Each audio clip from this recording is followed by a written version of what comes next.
Aunty பயாவிலே தங்கி இருந்து கடின தவம் புரிந்து இறைவனுடைய திட்டத்தை ஏற்றுக்கொண்ட பிற்பாடு இறைவனை பற்றி உலகமெங்கும் போதிப்பதற்காக இன்றைய நாளினுடைய மைய சிந்தனையாக எடுத்திருக்கின்றோம்.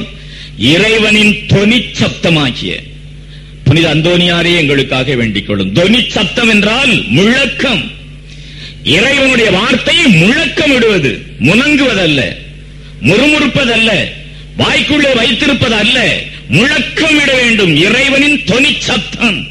மழைக்கு முன்னாலே இடி முழங்குகின்றது அல்லவா, மின்னல் வருகின்றது அல்லவா, அந்த இடி முழக்கத்தை பார்த்தவுடனே மழை வருகின்றது, பக்கத்திலே இருக்கின்றது என்று நாம் சொல்லிவிடுகின்றோம் அல்லவா. அதே போல அந்தோனியார் இறைவனுடைய வார்த்தையை தன்னுடைய தொனி சப்தத்திலே முழக்கமிட ஆரம்பித்து விட்டார். அப்படியாக தென் பிரான்ஸ் தேசம் வழியாக அவர் கால்நடையாக சென்று போதிக்கின்றார். போதிக்கின்ற அதிகாரம் கொடுக்கப்பட்டிருக்கின்றது. குறுமடத்திலே குருமானவர்களுக்கு கல்வி பயிற்றுவிக்கின்ற அதிகாரம் கொடுக்கப்பட்டிருக்கின்றது. ஞான ஆசிரியருடைய பதவி கொடுக்கப்பட்டிருக்கின்றது. ஆன்மீக குரு என்ற பட்டம் கொடுக்கப்பட்டிருக்கின்றது. ஏகப்பட்ட பதவிகள். நேற்று வரை இந்த அந்தோனியார் யார் என்று அறியாதிருந்த உலகம் முழுவதும் இந்த அவர் பின்னால் போய்க் கொண்டிருக்கின்றன. தென் பிரான்ஸ் தேசத்திலே ஆல்ப்ஸ் என்று சொல்லப்படுகின்ற அழகான மலை பிரதேசம், இந்த பிரதேசத்தின் வழியாக சென்று கொண்டிருக்கின்றார். அந்த இடத்திலே ஒரு விதவை, அனிசி என்று சொல்லப்படுகின்ற வயதான ஒரு மூதாட்டி, விதவை அல்ல, வயதான ஒரு மூதாட்டி, அனிசி என்று சொல்லப்படுகின்ற சீமாட்டி, அவளுக்கு பிள்ளைகள் இல்லை. அந்தோனியாரை பற்றி மிக அதிகமாக கேள்விப்பட்டிருந்தார். ஒவ்வொரு நாளும் காலையிலிருந்து மாலை வரை தன்னுடைய வாசல் அறையிலே அமர்ந்து நின்று அந்தோனியார் தென்படுவாரா, அவரை நான் பார்க்க சந்தர்ப்பம் கிடைக்குமா என்று ஒவ்வொரு நாளும் காலையிலிருந்து மாலை வரை தவம் கிடப்பாளாம், எதிர்பார்த்து கொண்டே இருப்பாளாம். இந்த தென் பிரான்ஸ் தேசத்திலே ஆல்ப்ஸ் மலையின் ஓரமாக அந்த அடிவாரத்திலே அமர்ந்திருந்தது அவளுடைய வீடு. மிகப்பெரிய வீடு. செல்வம் இருந்தது, செல்வாக்கு இருந்தது, நல்ல நிலபுலங்கள், சொத்து இருந்தது, கணவன் இருந்தான். ஆனால் பேர் சொல்ல ஒரு பிள்ளை மட்டும் இல்லை. எனவே அந்தோனியார் வருவார், அவரை நான் காண்பேன், உபசரிப்பேன், அவரால் நான் இந்த புதுமையை பெறுவேன் என்று அந்தோனியாருடைய வரவை எதிர்பார்த்துக் கொண்டே இருக்கின்றாள் அனிசி சீமாட்டி. ஆல்ப்ஸ் மலையின் ஓரமாக நடந்து கொண்டிருக்கின்ற அந்தோனியார் ஒரு நாள் அந்த ஊரின் பக்கமாக வர நேர்ந்தது. இவரையே எதிர்பார்த்துக் கொண்டிருந்த அந்த சீமாட்டி ஓடோடி சென்றாள். அந்தோனியாருடைய பாதத்திலே விழுந்து கதறினாள், ஐயா, எங்களுடைய வீட்டிற்கு வாருங்கள், எங்களுடைய வீட்டிலே தங்குங்கள், கொஞ்சம் களைப்பாருங்கள், இளைப்பாரி விட்டு நீங்கள் வெளியே செல்லலாம் என்று அழுது கூப்பாடு போட்டு அந்தோனியாரை தன்னுடைய வீட்டிற்கு அழைத்து வருகின்றாள். கால்களை கழுவ தண்ணீர் கொடுத்தாள், முகமலம்பினாள், அவரை முத்தமிட்டாள், வரவேற்றாள். அவருக்கென்று ஒரு தனி அறை அனிசி சீமாட்டி வைத்திருந்தாள். ஆல்ப்ஸ் மலை ஓரத்திலே எப்பொழுது புனித அந்தோனியார் சென்றாலும் அந்த வீட்டிலே தங்கலாம். மாடி அறையிலே ஒரு அறை அந்தோனியாருக்கென்றே ஒதுக்கப்பட்டிருந்தது. அப்படிப்பட்ட அறை, பெரிய சீமாட்டி. உபசரித்தாள், உணவு கொடுத்தாள். கடைசியிலே அந்தோனியாரிடத்திலே ஒரு வரம் கேட்டாள், ஐயா, ஆண்டவன் எனக்கு எல்லா செல்வங்களையும் கொடுத்திருக்கின்றான், ஆனால் பேர் சொல்ல ஒரு பிள்ளையை கொடுக்கவில்லை. வாழ்க்கையிலே வாழ்ந்து என்ன, இந்த வாழ்க்கையினுடைய அர்த்தம் என்ன, என் சந்ததி இதோடு முடிய போகின்றது, என்ன சந்தோஷம், மன அமைதி இல்லை, மன நிம்மதி இல்லை. இவ்வளவு செல்வத்தையும் கொடுத்த ஆண்டவன் மன சந்தோஷத்தை கொடுக்கவில்லையே ஐயா, பேர் சொல்ல ஒரு பிள்ளை எனக்கு வேண்டும், அந்த வரத்தை நீ கொடுக்க வேண்டும் என்று கால்களை பற்றி கொண்டாள் அனிசி சீமாட்டி. அப்பொழுது அந்தோனியார் அந்த வயதான மூதாட்டியை எழுப்பிவிட்டு, அடுத்த ஆண்டு நான் உன்னுடைய வீட்டிற்கு வருகின்ற பொழுது ஒரு ஆண் குழந்தை உன் தொட்டிலே இருக்கும், பயப்படாதே, நம்புகின்றாயா? நம்புகிறேன் ஐயா என்று சொன்னாள். பிள்ளை பேரு கொடுத்தார். அடுத்த ஆண்டு அதே நாளிலே அனிசி சீமாட்டினுடைய வீட்டிற்கு அவர் வருகின்ற பொழுது, கிறிஸ்தவ அன்பார்ந்தவர்களே, பிலிப்பு என்று சொல்லப்படுகின்ற ஒரு ஆண்மகன் பிறந்திருந்தான். இவன் வயதான பிற்பாடு வளர்ந்தான், வாலிபனானான். பிரான்சிஸ்கன் அசிசியார் சபையிலே சேர்ந்தான். பாலஸ்தீனா தேசத்திலே வேதத்திற்கும் காட்டு மிராண்டிகளுக்கும் இடையிலே கலவரம் நடக்கின்ற பொழுது வேதத்தின் சார்பாக நின்று போரிட்டு வேத சாட்சி மரணம் அடைந்தான் பிலிப்பு. இது தனி கதை.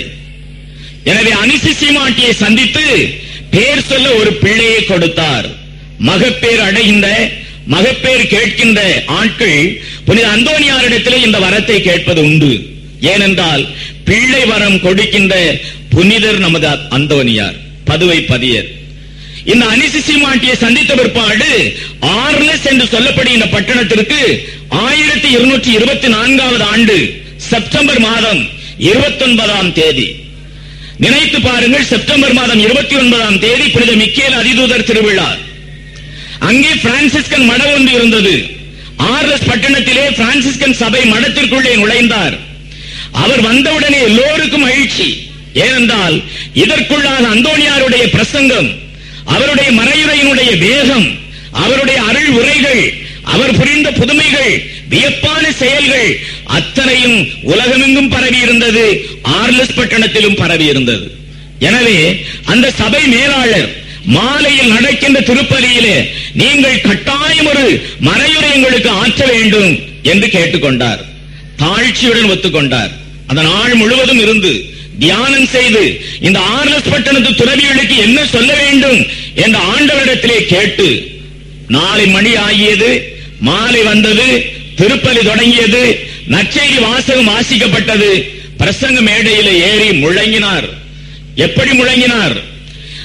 இயேசு நசரேன், யூதர்களின் ராஜா, INRI என்று சிலுவையிலே எழுதப்பட்டிருக்கும். எந்த பாடுபட்ட சிலுவையை நீங்கள் எடுத்தாலும் INRI என்று எழுதப்பட்டிருக்கும். அதனுடைய அர்த்தம் இதுதான், யூதர்களின் ராஜா இயேசு நசரேன், நசரேனாகிய இயேசு யூதர்களின் ராஜா. வேதத்திலே நாம் படித்திருக்கின்றோம், லத்தீன், கிரேக்கம், எபிரேயம் என்று சொல்லப்படுகின்ற 3 மொழிகளிலும் அந்த சிலுவையிலே எழுதப்பட்டிருந்தது. ஆனால் இஸ்ராயேல் மக்கள், யூதர்கள் பிலாத்துவிடம் முறையிட்டார்கள், இப்படி எழுத வேண்டும், எங்கள் யூதர்களின் ராஜா என்று அவன் சொன்னதாக எழுதும், அவனை நாங்கள் யூதர்களின் ராஜாவாக ஏற்றுக்கொள்ள இயலாது. ஆனால் பிலாத்து சொன்னான், எழுதியதுதான்.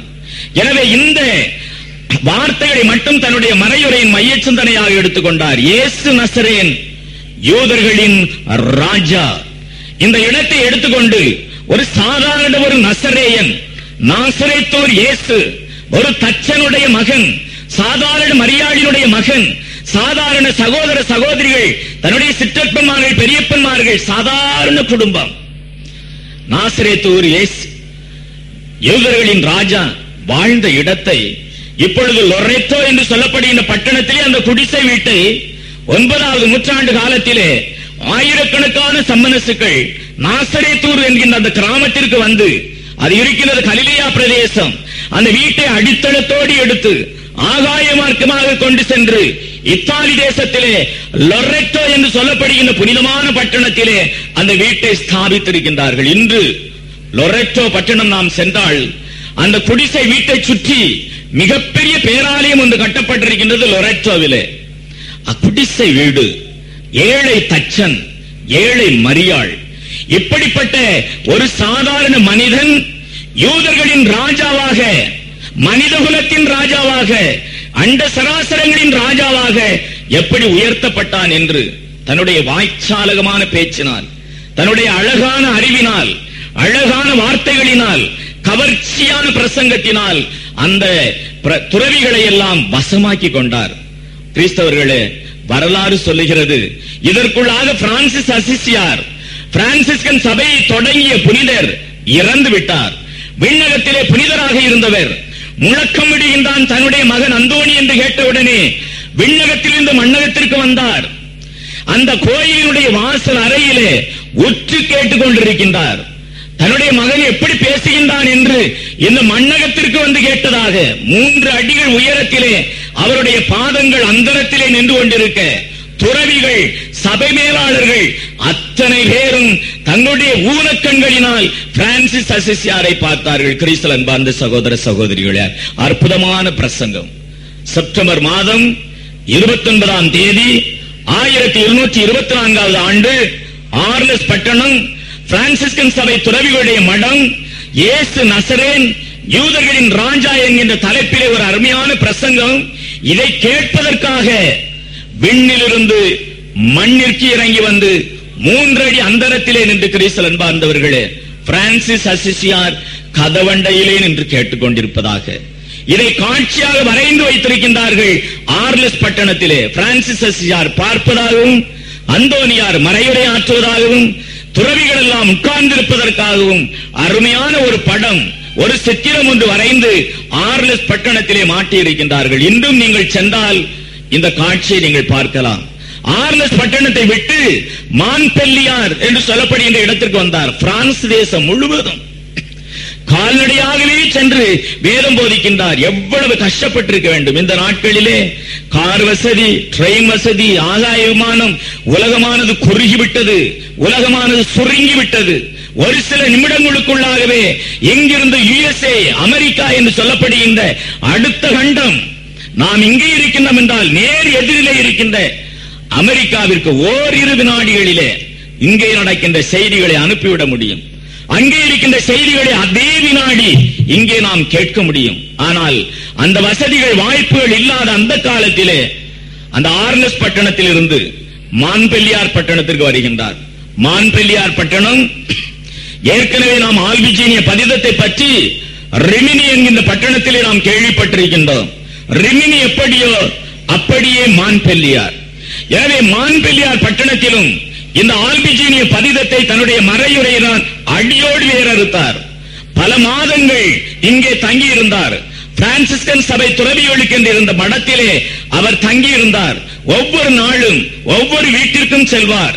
அந்த வீட்டிற்கு சென்றவுடனே அவர் சொல்லுகின்ற முதல் வார்த்தை, இவ்வீட்டிற்கும் இங்கு வாழ்வோர் அனைவருக்கும் சமாதானம் உண்டாவதாக. இதுதான் அவர் சொல்லுகின்ற முதல் வார்த்தைகள். வாசலிலே தன்னுடைய காலடி எடுத்து வைத்தவுடனே ஒவ்வொரு வீட்டிலும் இறைவனுடைய சமாதானம் தங்க வேண்டும். இவ்வீட்டிற்கும் இங்கு வாழ்வோர் அனைவருக்கும் இறைவனுடைய சமாதானம் உண்டாவதாக என்று சொல்லி அவர்களிடத்திலே பேசி தன்னுடைய கவர்ச்சியான வார்த்தைகளினால், இதற்கு மேலாக அவருக்கு இறைவன் அருளிய தேவ வரப்பிரசாதத்தினால் மக்களுடைய உள்ளங்களை எல்லாம் கொள்ளை கொண்டார் புனித அந்தோனியார் மான்பெல்லியாரிலே. இதற்கிடையிலே குருமானவர்களுக்கும் போதிக்கின்றார். சக துறவிகள் பிரான்சிஸ்கன் மடத்திலே அவர்களுக்கும் ஞான போதனை கொடுத்து கொண்டே இருக்கின்றார். இப்படிப்பட்ட நேரத்திலேதான் ஒரு நாள் ஒரு துறவி அழைத்து, வாரும் மான்பெல்லியார் பட்டணத்தின் பிரதான வீதிகளிலே சென்று ஆண்டவரை பற்றி நாம் நற்செய்தியை போதித்து வரலாம் என்று சொல்லி ஒரு துறவியை தன்னுடைய பக்கத்திலே அழைத்துக் கொண்டு மான்பெல்லியார் பட்டணம் முழுவதும் அந்த நகரத்தினுடைய பிரதான வீதிகள் எல்லாம் சுற்றி வந்தார். எங்கும் ஒரே சத்தம், சந்தடிகள், ஆர்ப்பாட்டங்கள், ஆரவாரங்கள். அங்கே நடக்கின்ற மையத்திலே ஒரு சந்தை. அந்த சந்தைக்கு வருகின்றார். ஏகப்பட்ட கூட்டம். சந்தையடி சத்தம் எப்படி இருக்கும் என்று நான் சொல்லி நீங்கள் தெரிய வேண்டியதில்லை. 2 நிமிடங்கள் அந்த சந்தையிலே அமைதியாக கைகூத்தி நின்று கொண்டிருக்கின்றார் புனித அந்தோனியார். 2 நிமிடங்கள் கழித்து தன்னுடைய சக துறவியை பார்த்து சொல்வார், வாரும் நம்முடைய மடத்திற்கு நாம் செல்வோம். செல்லுகின்ற வழியிலே அந்த சகோதரர் வியப்படைந்து, ஆச்சரியமடைந்து வினோதமாக அந்தோனியாரை பார்த்து, ஐயா, மக்களுக்கெல்லாம் வேதம் போதிக்க வேண்டும், பிரதான வீதிகளிலே வேதம் போதிக்க வேண்டும், ஆறும் என்று கூட்டி வந்தீரே, ஒரு வார்த்தை உடைய வாயிலிருந்து வரவில்லையே, என்ன காரணம் என்று சொன்னார். அப்பொழுது அந்தோனியார் சொல்லுகிறார், சக துறவியை, சகோதரரே, 2 நிமிடங்கள் இந்த சத்தம் சந்தடி உள்ள ஆர்ப்பாட்டமான இந்த இடத்திலே 2 நிமிடங்கள் நாம் இந்த அங்கி அணிந்து கொண்டு கைகளை குவித்துக் கொண்டு நின்றிருந்தோமே, நம்மை பார்த்தவர்கள் எல்லாம் என்ன நினைத்திருப்பார்கள்? இறைவனை பற்றி நிச்சயம் நினைத்திருப்பார்கள். இறைவனுடைய சன்னிதானத்தை நிறைத்திருப்பார்கள். இவ்வளவு சத்தம் சந்தடிகளுக்குள்ளே மௌனமாக இந்த மனிதர்களால் எப்படி இருக்க முடியுது என்ற கேள்வி எல்லா மனிதனுடைய உள்ளத்திலும் எழும்பி இருக்கும். எனவே சத்தமிட்டு பேசி நாம் முழக்கமிட்டு பிரசங்கம் செய்ததை விட இந்த 2 நிமிடத்திலே நாம் போதித்தது மிக அதிகமான போதனை என்று சொன்னாராம். கிறிஸ்துவில் அன்பார்ந்த சகோதர சகோதரிகளே, சத்தம் சந்தடிகள். பம்பாய் நகரம் 24 மணி நேரமும் பரபரப்பான ஒரு நகரம். இப்படிப்பட்ட பரபரப்பான சூழ்நிலையிலும் கிறிஸ்துவில் அன்பார்ந்த சகோதர சகோதரிகளே, ஆத்ம நிம்மதி, அந்த ஆத்ம மௌனம், ஆன்மீக பலம் கட்டாயம் வேண்டும் மனிதனுக்கு. உடல் நோய் மாத்திரையினால் பறந்துவிடும். உடல் நோய் எதுவாக இருந்தாலும் ஊசி மருந்துகளிலே பறந்துவிடும். நம்முடைய பட்டினியை கிடந்து தவம் செய்தால் சில வியாதிகள் பறந்துவிடும். ஆனால் கிறிஸ்துவில் அன்பார்ந்த சகோதர சகோதரிகளே, ஒரே ஒரு வியாதிக்கு மட்டும் மருந்து இன்னும் கண்டுபிடிக்கப்படவில்லை, மனவியாதி. எய்ட்ஸ் கேன்சர் ஒருவேளை பிற்காலத்திலே மருந்து கண்டுபிடிக்கப்படலாம். ஆனால் மன அமைதியை இழந்த ஒரு மனிதன் டாக்டரிடத்திலே சென்றால் அந்த checkup blood pressure, no BP, no ulcer, cholesterol, nothing, blood pressure இல்லை, சுகர் இல்லை, ஆனால் தூக்கமே இல்லையே doctor, better you consult a psychiatrist. முடிந்துவிட்டது. இனிமேல் நீர் இந்த ஆஸ்பத்திரிக்கு வரவே வேண்டாம். ஏனென்றால் உம்மிடத்திலே நோயே இல்லை. உமக்கு இங்கே எங்களிடத்திலே சிகிச்சை கொடுக்கவே முடியாது. எனவே தயவு செய்து நீங்கள் மன நல டாக்டரை அணுகுங்கள். கிறிஸ்துவில் அன்பார்ந்தவர்களே, மன இயலாளர்கள் சொல்லுகின்றார்கள் 175% இன்னும் நம்முடைய நாட்டிற்கு வரவில்லை. மேலே நாடுகளிலே நாகரிகத்திலே முன்னேறி கொண்டிருக்கின்ற அந்த இடங்களில் எல்லாம் 75% மேற்பட்டவர்கள் உடல் நோயினால் அல்ல, மன நோயினால் பாதிக்கப்பட்டுக் கொண்டிருக்கின்றார்கள். ஏனென்றால் மன அமைதி இல்லை, மன நிம்மதி இல்லை. கோடி கோடியாக சம்பாதித்தேன். ராக்பெல்லர் என்ற ஒரு மனிதன் இருந்தான். அந்த மனிதன் கோடி கோடியாக சம்பாதித்தான். அமெரிக்க தேசத்தினுடைய மனிதன். இரும்பு தொழில், எண்ணெய் தொழில் என்று ஆயிரக்கணக்கான முறையிலே முதலீடு செய்து கோடிக்கணக்கான சொத்துக்களை சம்பாதித்து வைத்திருந்தான் ராக்பெல்லர். அந்த ராக்பெல்லர் சொன்னான், இறக்கின்ற பொழுது மரணப்படுக்கையில் இருக்கின்றான். அப்பொழுது அவன் சொன்ன வார்த்தைகள், இந்த உலகத்திற்கு என்னுடைய வாழ்க்கையினுடைய ரகசியம் தெரிய வேண்டும். என்னை 4 பேர் பாடையிலே சுமந்து செல்லுகின்ற பொழுது என்னுடைய கரங்கள் 2ஐயும் பெட்டிக்குள்ளே வைக்க வேண்டாம், என் 2 கரங்களையும் வெளியே எடுத்து போடுங்கள். இந்த உலக மனிதர்களுக்கெல்லாம் தெரியட்டும். வாழ்வாங்கு வாழ்ந்தான் ராக்பெல்லர். ஆனால் செல்லுகின்ற பொழுது வெறுங்கையனாகத்தான் சென்றான் என்று இந்த உலகம் அறிந்து கொள்ளட்டும். கிறிஸ்துவில் அன்பார்ந்தவர்களே, எனவே நான் சம்பாதிக்க வேண்டியது ஒன்றே ஒன்றுதான், மன அமைதி, மன நிம்மதி, மன சந்தோஷம். கஷ்டப்பட்ட நேரத்திலே ஒரு குடும்பத்திலே இருக்கின்ற சந்தோஷம் பணம் வருகின்ற பொழுது அழிந்து விடுகின்றதே. காரணம் என்ன? ஈகோ, அகந்தை, அகங்காரம். எனவே இப்படிப்பட்ட மன அமைதியை அந்தோனியார் பெற்றிருந்தார். மன வலிமை, ஆத்மீக வலிமை. நேற்றைய நாளிலே நான் சொன்னேன், யானைக்கு தும்பிக்கை, மனிதனுக்கு நம்பிக்கை. நம்பிக்கை இருக்கின்ற மனிதன் கிறிஸ்துவில் அன்பார்ந்தவர்களே கல்லறை விட்டு வெகு தூரத்திற்கு ஓடுகின்றான். நம்பிக்கை இழந்த மனிதன் கல்லறை நோக்கி மிகச் சீக்கிரத்திலே ஓடிவிடுகின்றான். நம்பிக்கை இழக்க இழக்க மனபலம் இழக்கின்றது, உடல் பலம் இழக்கின்றது, செத்து விடுகின்றான். நம்பிக்கை உள்ள மனிதன் நோயாளியாக இருந்தால் கூட அவன் வாழ்ந்து கொண்டே இருக்கின்றான். ஏனென்றால் நம்பிக்கை அவனுக்கு இருக்கின்றது. யானைக்கு எப்படி தும்பிக்கை பலமோ அப்படி நம்பிக்கை தான் மனிதனுக்கு பலம். கிறிஸ்துவில் அன்பார்ந்தவர்களே, மான்பெல்லியார் பட்டணத்திலே மௌனமாக பிரசங்கித்த பிற்பாடு ஒரு நாள் ஒரு சகோதரன், இவருடைய சங்கீத ஏடுகள் என்று உண்டு. அந்த காலத்திலே பிரிண்டிங் வசதிகள் எல்லாம் கிடையாது, அச்சு எந்திரங்கள் இன்னும் கண்டுபிடிக்கப்படவில்லை. பைபிள்கள், விவிலியங்கள் எல்லாம் கையெழுத்திலேயே இருந்தன. அந்தோனியார் சங்கீதங்கள் அடங்கிய ஏடு ஒன்றினை வைத்திருந்தார். அந்த ஏட்டிலே தன்னுடைய கைப்பட தாவீதரசன் சங்கீதக்காரனுடைய 150 சங்கீதங்களையும் அதனுடைய விரிவாக்கங்களையும் விளக்கங்களையும் தன் கைப்பட எழுதி வைத்திருந்தார். குருமானவர்களுக்கு போதிப்பதற்காக தயாரித்து வைத்திருந்தார் இந்த சங்கீத மடல்களை. ஒரு நாள் ஒரு சக துறவியிடத்திலே சாத்தான் சோதித்தான். நீ குருவாக முடியாது, நீ இந்த இடத்திலே சன்னியாசியாக இருக்கக்கூடாது, வெளியே செல் என்று அவனுடைய உள்ளத்திலே சாத்தான் குடிபுகுந்து தீய சிந்தனைகளை விதைத்தான்.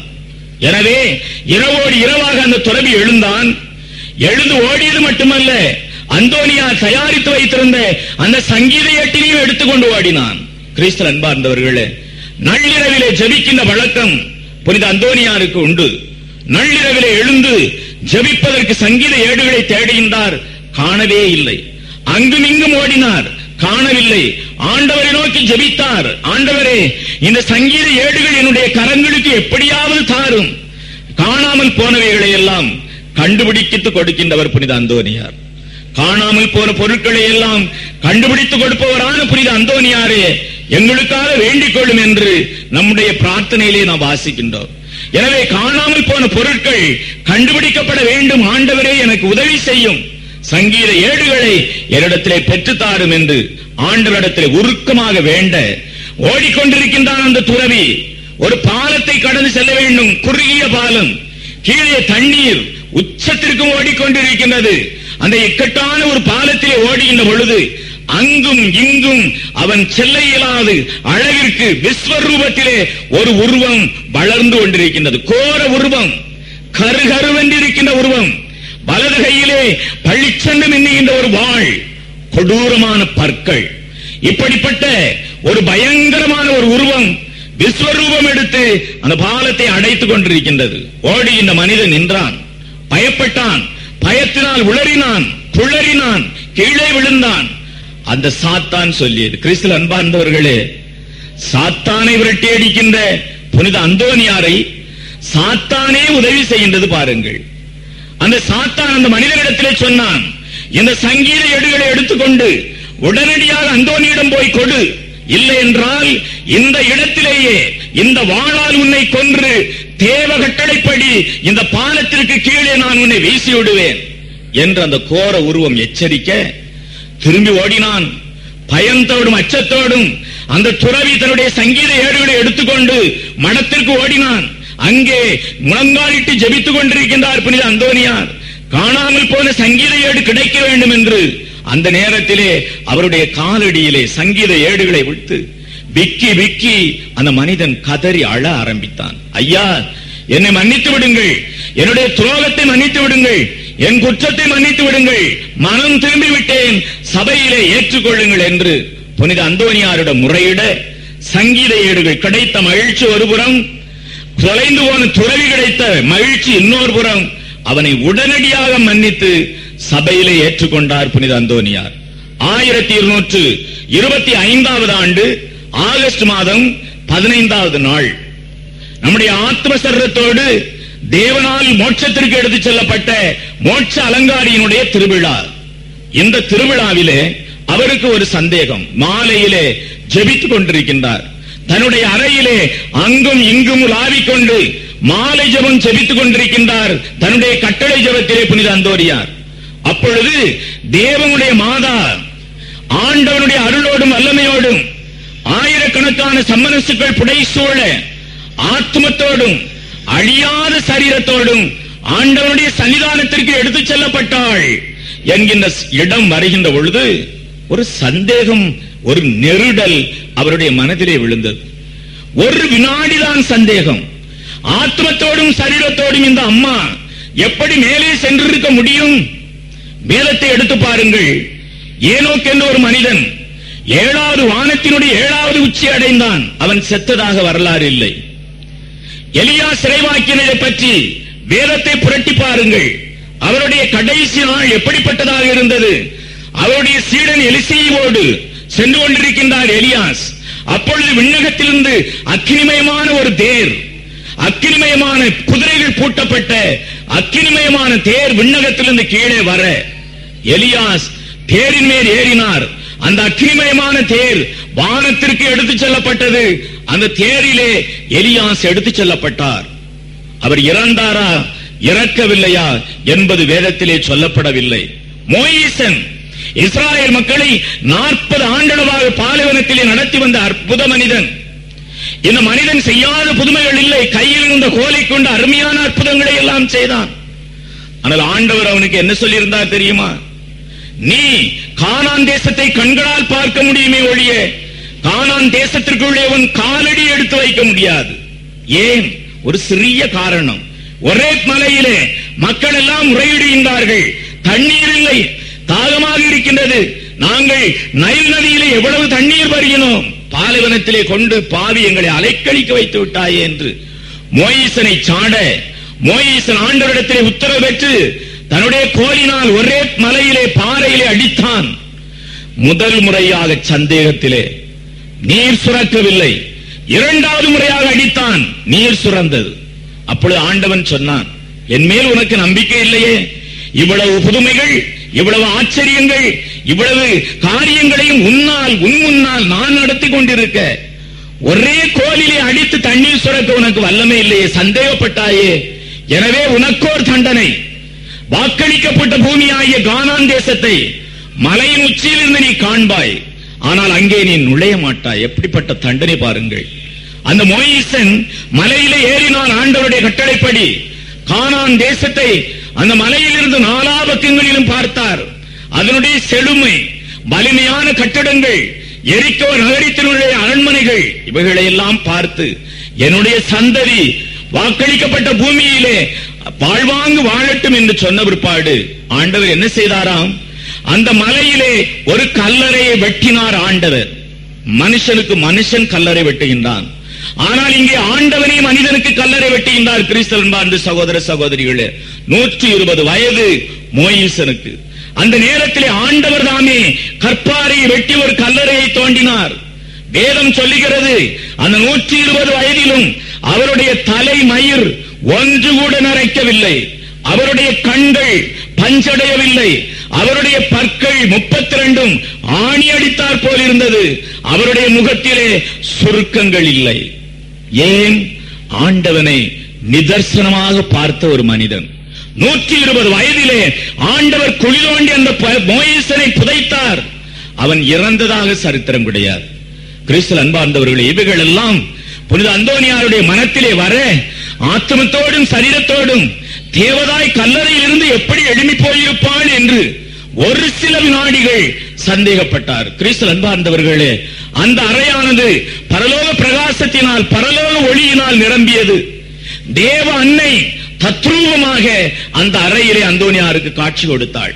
தன்னுடைய திருக்குழந்தை இயேசுவை தன்னுடைய கரத்திலே தாங்கியவாறு, விண்முடியை தன்னுடைய 12 நட்சத்திரங்களோடு அங்கே சூடியவாடு, காட்சியாகமத்திலே சொல்லப்பட்டிருப்பது போல ஆதவனை ஆடையாக உடுத்தியிருந்து தன்னுடைய காலின் கீழே அரைகுறை பிறை நிலவை மிதித்துக் கொண்டு அந்த தேவனின் அன்னை அந்தோனியாருக்கு காட்சி கொடுத்தாள். அந்தோனி, சந்தேகப்படுவது முறை அல்ல.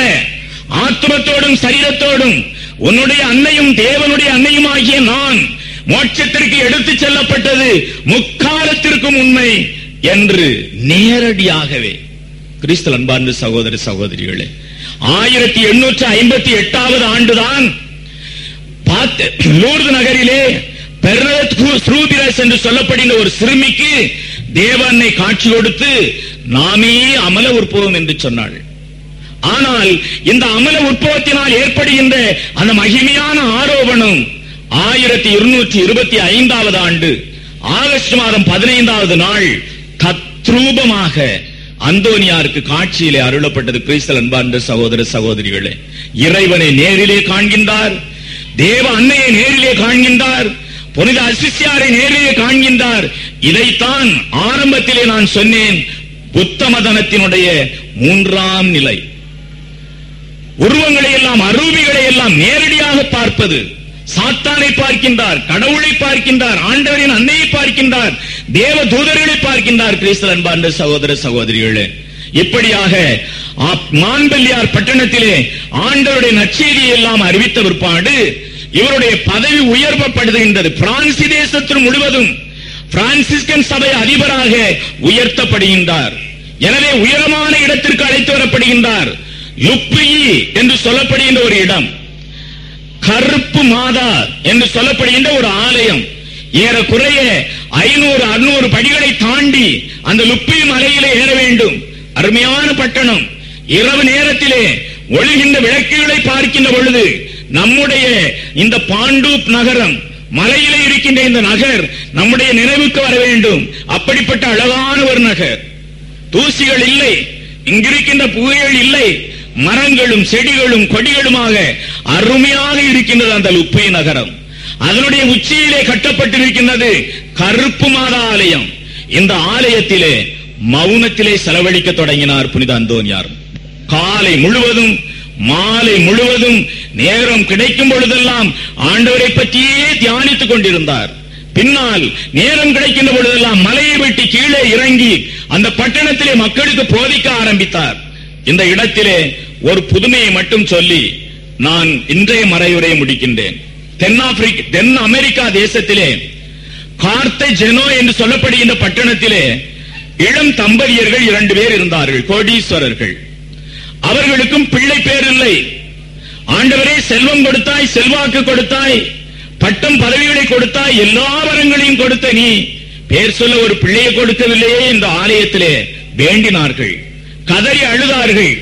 அந்த தாய் தேவனுடைய அன்னையினுடைய பாதத்திலே வீழ்ந்து, அம்மா எனக்கு ஒரு குழந்தையை, அதுவும் சித்தமானால் ஒரு ஆண் குழந்தை எனக்கு கொடுப்பாயானால் இந்த இடத்திலிருந்து லுப்பி என்று சொல்லப்படுகின்ற இடத்திலே இருக்கின்ற கருப்பு மாத ஆலயத்திற்கு நான் வந்து என் பிள்ளையோடு உனக்கு காணிக்கை செலுத்துவேன், வெள்ளியினால் தொட்டில் செய்து உனக்கு நான் போடுவேன் என்று நேர்ந்து கொண்டாள் அந்த தாய். அடுத்த ஆண்டு ஆண் குழந்தை ஒன்று பிறந்தது. 5 வயது ஓடோடி திரிகின்ற பருவம். துள்ளித் திரிகின்ற இந்த பருவத்திலே தன்னுடைய கணவனிடத்திலே சொல்லுகின்றாள், என்ன ஆகிவிட்டது நம்முடைய நேர்ச்சை? கருப்பு மாத ஆலயத்திலே நாம் காணிக்கை கொடுக்க வேண்டும், மறந்து விட்டதா என்று கணவனிடத்திலே ஞாபகப்படுத்த, வெள்ளியினால் தொட்டிலை செய்து கொண்டு கணவனும் மனைவியும் தங்களுடைய 5 வயது சிறுவனை அழைத்துக் கொண்டு கப்பலேறினார்கள். அந்த காலத்தை போல் இந்த காலத்தை போல் அந்த காலம் வேகமான பயணம் அல்ல.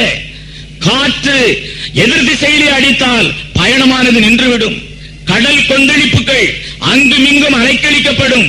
பல மாதங்கள் பல வருடங்கள் ஆகலாம் தாங்கள் செல்லுகின்ற இடத்திற்கு. இப்படி கஷ்டப்பட்டு பிரயாணம் செய்து கொண்டிருக்கின்ற அந்த வேளையிலே தாயும் தகப்பனும் நிம்மதியாக கப்பலின் உள்புறத்திலே இருக்க, மேல்தளத்திற்கு ஆசையினால் விரயத்தினால் உந்தப்பட்ட அந்த பையன் மேலே வந்தான்.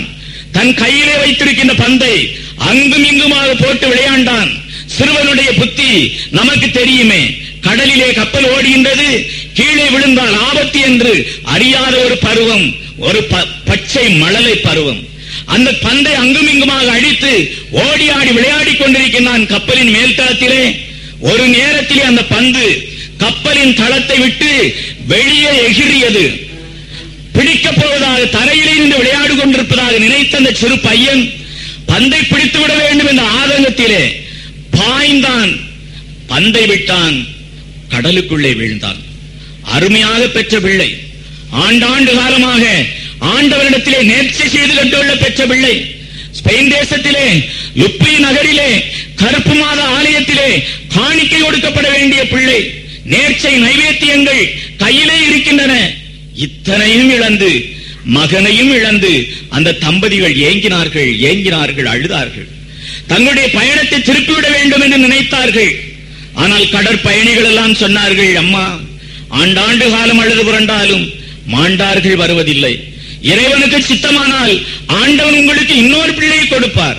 ஆனால் நேர்ச்சியை மட்டும் நீங்கள் நிறுத்த வேண்டாம், உங்களுடைய பயணம் நிறுத்த வேண்டாம், செல்லுங்கள். லுப்பி நகரத்திலே கருப்பு மாத ஆலயத்திலே நேர்ச்சியை வைத்து விடுங்கள். அவள் பாதத்திலே நீங்கள் அந்த உங்களுடைய கனமான அந்த பாரத்தை இறக்கி விடுங்கள் என்று பயணிகள் எல்லாம் சொல்ல, லுப்பி நகரம் வந்தார்கள். 600 படிகளையும் தவத்தினால் ஏறி சென்றார்கள். கருப்பு மாத ஆலயத்திற்கு வந்தார்கள். பலிபூசை நடந்து கொண்டிருக்கின்ற நேரம் ஆண்டவருடைய வசீகர வார்த்தைகள், அபிஷேக வார்த்தைகள் சொல்லி, இது என் சரீரம், இது என் ரத்தம் என்று சொல்லப்படுகின்ற வேளை வந்தது. அந்த எழுந்தேற்ற நேரத்திலே எல்லா மக்களும் கைகுவித்து தெண்டனிட்டு ஆராதித்து, என் ஆண்டவனே என் தேவனே என்று வணங்கிக் கொண்டிருக்கின்ற அந்த சமயத்திலே கிறிஸ்து அன்பார்ந்தவர்களே, என் உடலெல்லாம் புல்லரிக்கின்றது. அருமையான அந்த கருப்பு மாதா தன்னுடைய கையிலே ஒரு குழந்தை ஏந்தியவாறு அந்த மாதா அலங்காரமாக அமர்ந்திருக்கின்றாள். இந்த அன்னை, இந்த கணவன் ஆலயத்திலே அந்த அன்னையே நோக்கி கொண்டிருக்கின்றார்கள். அம்மா, இழந்து விட்டோமே நாங்கள் பெற்ற பிள்ளையை, என்ன பதில் சொல்லுகின்றாய் என்று ஆதங்கத்தோடும் ஆர்வத்தோடும் ஏக்கத்தோடும் ஜெபித்துக் கொண்டிருக்கின்றார்கள். நற்கருணை நடுவேளை அபிஷேக வார்த்தைகள் சொல்லி எழுந்தேற்ற நேரம் நடந்து கொண்டிருக்கிறது. கிறிஸ்து அன்பார்ந்த சகோதர சகோதரிகளே, என் ஆண்டவனே என் தேவனே என்று கணவனும் மனைவியும் ஆராதித்துக் கொண்டிருக்கின்றார்கள். இந்த நேரத்திலே கருப்பு மாதாவினுடைய கையிலே இருந்த அந்த சிறு பாலகன் உயிர் பெற்றான். 1 வயது குழந்தை 2 வயது குழந்தையாக 3 வயது குழந்தையாக கீழே நடந்து வருகின்றது. ஆலயத்தின் பீடத்தின் படிக்கட்டுகளை தாண்டி, அந்த சுவர்களை தாண்டி நடுவிலே வேகமாக ஓடியது. என் ஆண்டவரே என் தேவனே என்று வணங்கி மேலே எட்டிப்பார். ஊக்கமுடனே கடலிலே இழந்தார்களோ அதே மகன் தத்ரூபமாக கிறிஸ்து அன்பார்ந்த சகோதர சகோதரிகளே நின்று கொண்டிருக்கின்றான். என்ன நடந்தது என்று கணவன் மனைவியும் கேட்கின்றார்கள். அம்மா, அப்பா, கப்பலின் மேல்தளத்திலே நான் விளையாடி கொண்டிருந்தேன், பந்து எகிறியது, பிடித்தேன், கடலிலே விழுந்தேன், ஆண்டு விட்டேன். என்ன நடந்தது என்று எனக்கு தெரியாது. வெண்ணிறமான ஒரு தாய், ஒரு இளம் மங்கை இதோ இருக்கின்றாளே அந்த அம்மா, என்னை கையிலே ஏந்தி கொண்டார்கள். கடலிலே நீந்தி சென்று இந்த இடத்திற்கு கொண்டு வந்து எவ்வளவு நாளும் என்னை போஷித்தார்கள், என்னை உடுத்தார்கள், அன்புடன் அரவணைத்தார்கள், உபசரித்தார்கள், எல்லாம் செய்தார்கள். உங்களை கண்டவுடனே கைகளை விரலை சுட்டி காட்டி அதோ உன் தாய், அதோ உன் தகப்பன் என்று எனக்கு சொல்ல அம்மா, நான் ஓடோடி வருகின்றேன். கிறிஸ்துவில் அன்பார்ந்த சகோதர சகோதரிகளே, இன்று சொல்லப்பட்ட சிந்தனைகளை எல்லாம் உள்ளத்திலே ஏற்ற சிந்தனை வாழ்க்கையிலே வாழ்ந்து காட்ட ஆண்டவர் இயேசு கிறிஸ்து அருளிய ஆசிரிய திருப்பலியிலே உருக்கமாக இருந்து மன்றாடுவோம். ஆமென்.